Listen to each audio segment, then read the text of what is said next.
Hi friends, welcome to Saritha's விழா. எல்லோரும் எப்படி இருக்கீங்க? நல்லா இருக்கீங்களா? இன்றைக்கி பார்த்தீங்கன்னா நான் சுரைக்காய் தாங்க எடுத்திருக்கேன். இது அடை செய்ய போகிறாங்க அந்த சுரைக்காய் வச்சு. இது ஒரு 2 பேர் 3 பேர் சாப்பிட்ற அளவுக்கு இதில் செஞ்சிடலாம் அந்த சுரைக்காய். இப்போ இது ஒரு பக்கம் இருக்கட்டும். சுரைக்காய் அடை செய்கிறதுக்கு நம்ம அரிசி பருப்பெல்லாம் ஊற வைக்கணும். அதுக்கு பார்த்திங்கன்னா இப்போ நான் அளவு எடுத்துக்கிறேன்.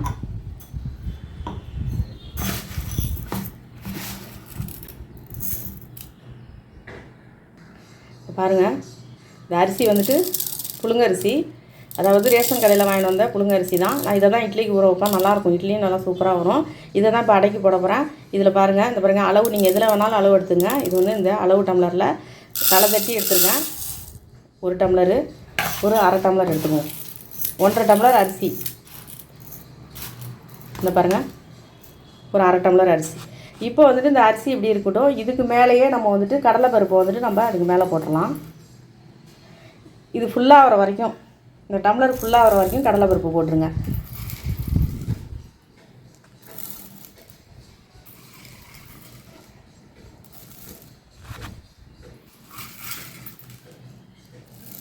கடலைப்பருப்பு போட்டாச்சு ஃபுல்லாக வர வரைக்கும்.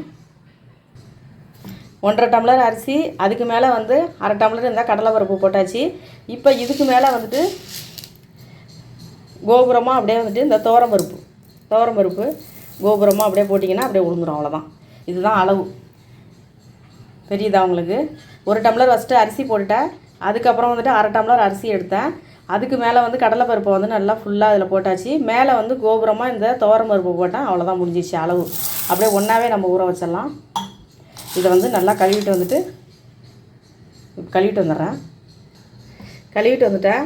நல்லா 3 தண்ணி ஊற்றி கழுவிட்டு வந்துடுங்க. இது மாதிரி இப்போ நல்ல தண்ணி ஊற்றிடலாம்.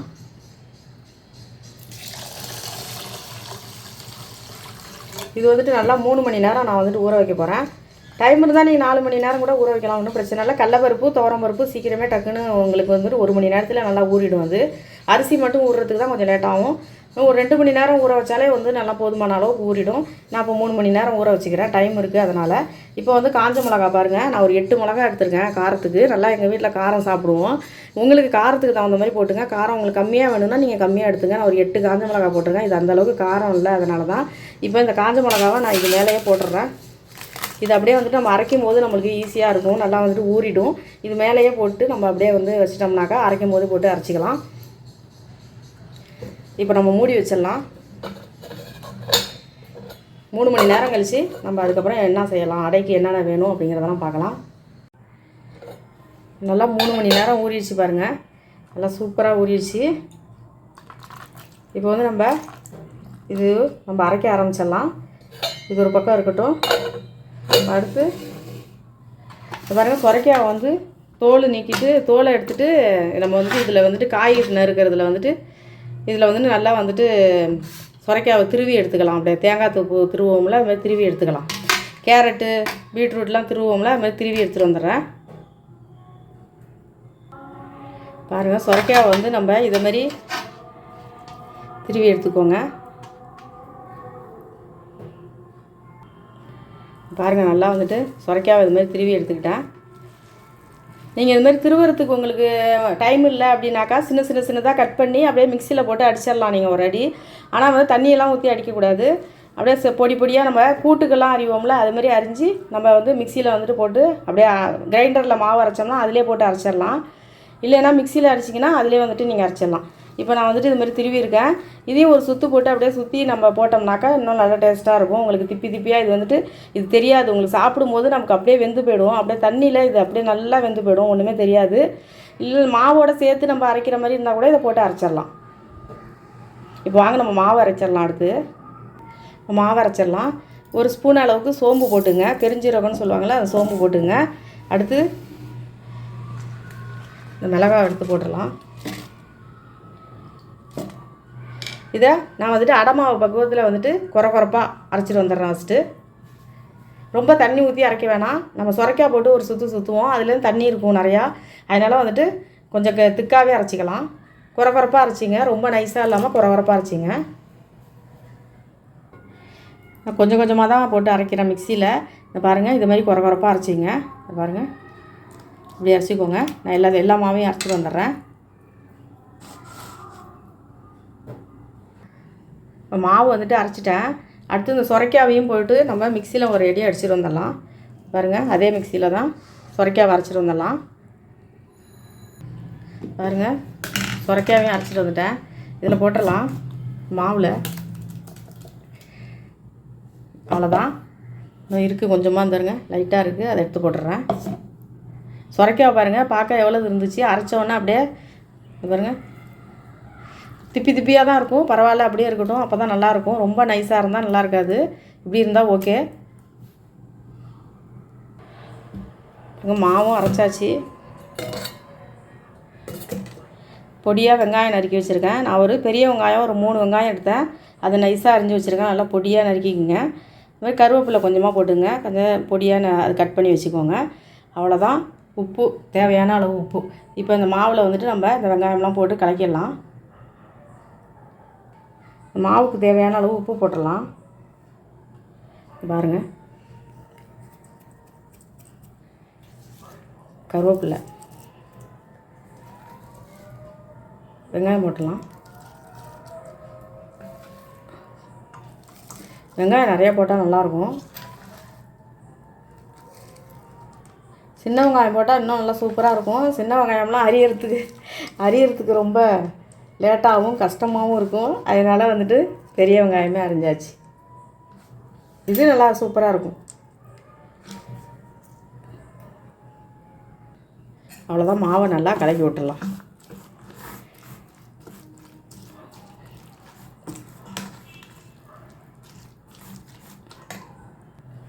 மாவை கலக்கியாச்சு. இதை பாருங்கள், இப்படி வச்சுக்க. கொஞ்சம் ஓரளவுக்கு வந்து திக்காகவே இருக்கட்டும்.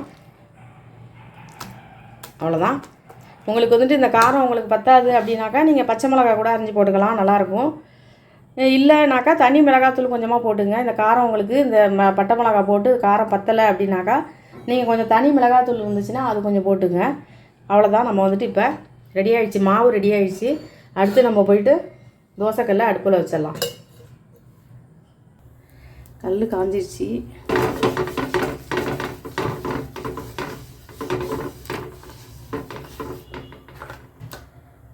அடை ஊற்றிடலாம்.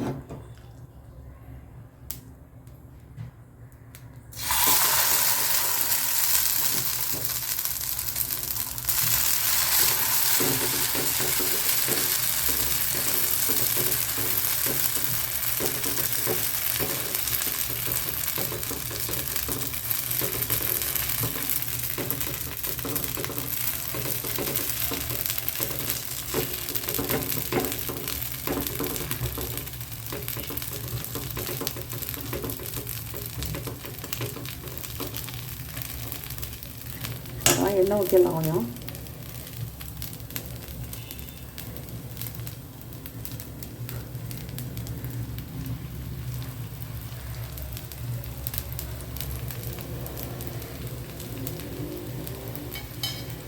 வேகட்டும்.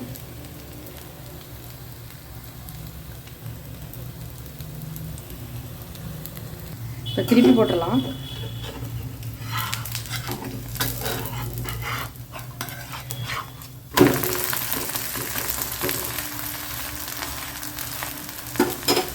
வாசம்னா வாசம் அப்படி இருக்கு.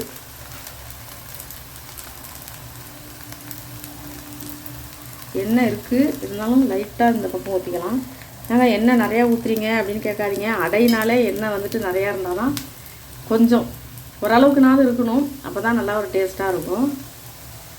இந்த பக்கமும் வேகட்டும். நான் வந்துட்டு ரொம்ப வந்துட்டு வேகமாக வைக்காதீங்க அடுப்பை.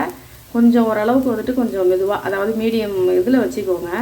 ஏன்னு கேட்டிங்கன்னா ரொம்ப வந்துட்டு ஃபாஸ்ட்டாக அடுப்பை வச்சிட்டோம்னா கருவி போயிடும், உள்ளே வேவாது.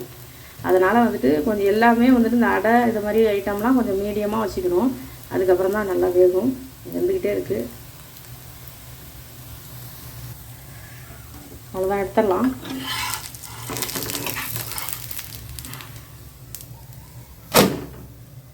எடுத்தாச்சு. பாருங்கள், அடை சூப்பராக செஞ்சாச்சு, சுரைக்காய் அடை. இதே மாதிரியே நீங்களும் செஞ்சு பாருங்கள். எப்படி இருந்துச்சுன்னு எனக்கு கமெண்ட் பண்ணுங்கள். இந்த பாருங்கள், நல்லா சாஃப்டாக இருக்கும் இந்த அடை. நான் சிம்மில் வச்சுட்டு நல்லா முறுமுறுன்னு வேக வச்சுக்குவேன். சூப்பராக இருக்கும். நீங்களும் செஞ்சு பார்த்துட்டு இந்த வீடியோ பிடிச்சிருந்தா லைக் பண்ணுங்கள், ஷேர் பண்ணுங்கள், சப்ஸ்கிரைப் பண்ணுங்கள். நன்றிங்க.